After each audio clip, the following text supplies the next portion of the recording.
right, so let's dive in. All right, how to manage up. All right, so first of all, the myth. The myth is that we shouldn't have to manage up. Okay, I'm a manager. I got my people. I have enough.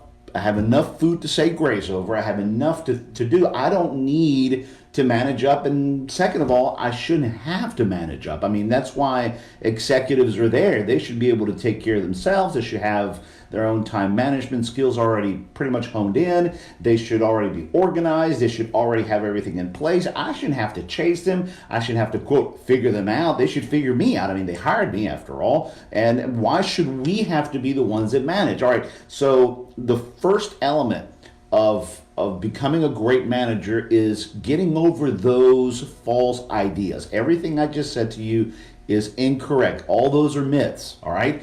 Because the role of executives, the role of manager, the role of business owners is to create growth. And if they've hired you to manage the company, well, think of the title, manager. You're the manager. So if I hire a painter, I expect the painter to paint. I don't expect the painter to come and ask me all the time, am I doing it right? Should I cut in over here? Should I cut over there? No, I pretty much just give the painter big picture ideas and outcomes. Here's the colors I want to do. Here's the timeline. Here's the budget. And I need you to basically bring in your crew and help me figure out how to make this place a radiant, beautiful place. Now, of course, I'm involved. It's not a separation.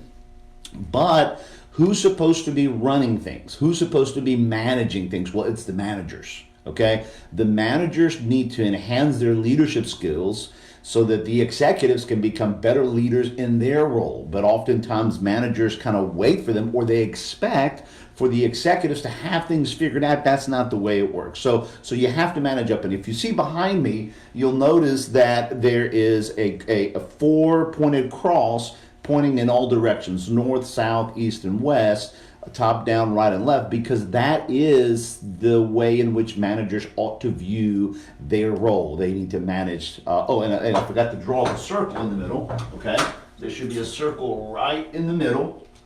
Okay, and that circle is important because it starts with center, meaning I manage myself. I have very good emotional control, good time management, and it starts with managing yourself. Then you start managing your team downward. You manage up towards executives, and then you manage across in the relationships that you have with your peers. All those four directions is what makes the management job so difficult.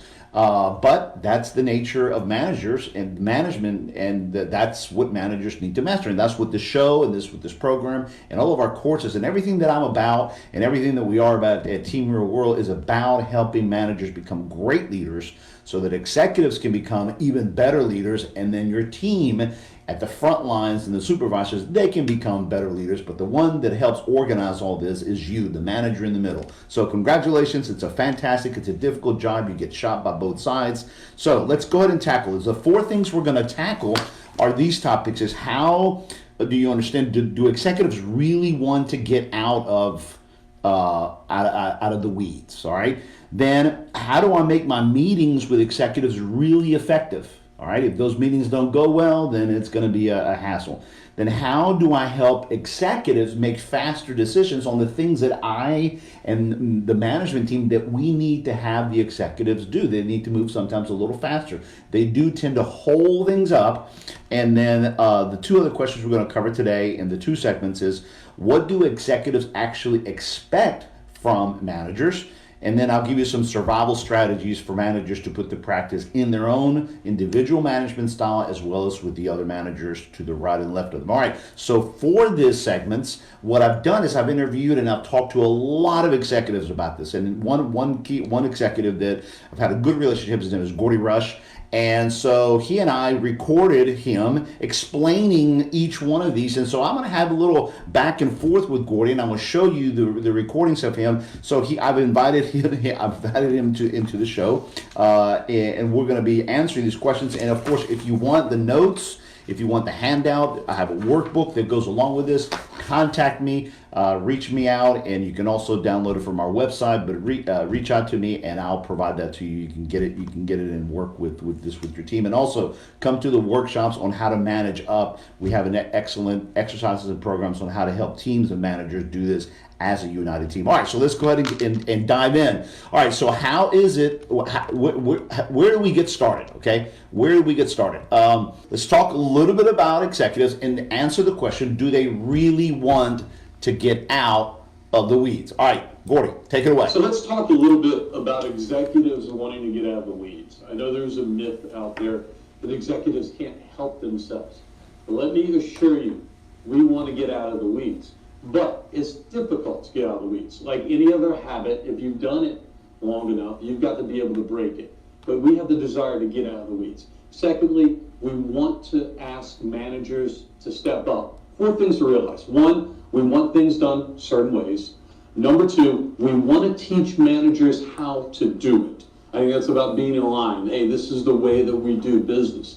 Number 3, we will get out of the way once we see managers doing it. And 4, we're always pulled back in by inaction. So what I'm here to tell you is, number 1, come learn from us. We want to show you how. Secondly, you then handle it so we don't have to get back involved. Third, keep us updated. I think communication, some way, shape, or form, and you've got to be able to determine what's the best way to communicate to an executive and vice versa. That's number 3. And number 4, don't disappear on us. That's when, again, the red alarm sounds off. And this is where managers really have a hard time believing. I just don't believe this. I don't believe that executives want to get out of the weeds. Well, as Gordy says, and look, I can assure you from having talked to hundreds of executives and worked with many of them, the reason they hire us, the reason they need and they want consultants like us is because they want to get out of the weeds and they want to empower the managers. But like Gordy said, they don't know how to. All right, so the first thing to do is to believe this and learn the strategies that I'm going to teach you so that you can actually help the executives get out of the weeds and help them empower you. There's certain things you do, certain things they do that, of course, work together to get you to where you need to be. All right, so this ends segment 1. So please go to my website, www.teamrealworld.com. Go to my YouTube channel, Team Real World, and subscribe, and you'll get notifications on all of these videos as we post them up. We're posting videos almost every day, and you have access to an incredible amount of resources. Also call me at 225-505-2823 or 772-4357. That spells help. 772-4357.